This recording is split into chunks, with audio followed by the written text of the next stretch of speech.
ngiye kubasuhuza nanone nanabaha ikaze mu makuru n'ibiganiro bya Media Club Radio MCR Nyange ikorera muri Kivumu TSS. Tukaba turi tariki 12 z'ukwezi kwa kabiri umwaka w'ibihumbi 2026. Ngiye ubasuhuza banyite MC Derek nkambazaniye amakuru agezweho muri aka kanya mu gisate cy'imyidagaduro. Amakuru yacu tuyaterurire kuri iyi nkuru ivuga ko ibitaramo bya MTN Iwacu Muzika Festival bigiye kongera kugaruka mu gihe impeshyi itangiye guhumura. Abakunzi b'umuziki mu Rwanda bagiye kongera gususuruka mu bitaramo bya MTN Iwacu Muzika Festival.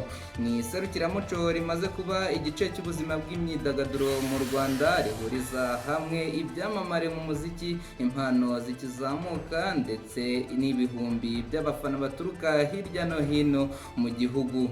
Kuri uyu wa gatatu tariki ya 11 Gashyantare umwaka w'ibihumbi 2026, sosiyete ya East African Party EAP isanzwe itegura ibi bitaramo ku bufatanye na MTN Rwanda yatangaje ko kuri iyi nshuro iri serukiramuco rizatangira ku wa 20 Kamena rigasozwa ku itariki ya 1 Kanama umwaka w'ibihumbi 2026, rikazazenguruka uturere dutandukanye mu rwego rwo kwegera abaturage no kubasanga aho batuye.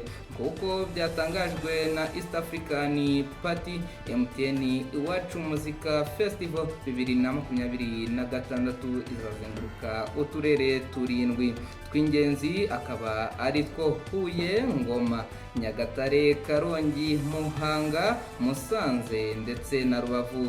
Ibi byerekana ko iri serukiramuco rizanyura mu ntara zose z'u Rwanda hagamijwe ko ibyishimo n'umuziki bigera ku baturage benshi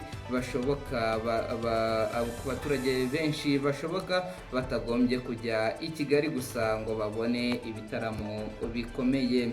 MTN Iwacu Muzika Festival si igitaramo gisanzwe, ni urubuga ruhuriza hamwe ibisekuru bitandukanye, aho urubyiruko, abakuze ndetse n'abana bahurira ku rubyiniro rumwe bagasangira ibyishimo by'umuziki nyarwanda.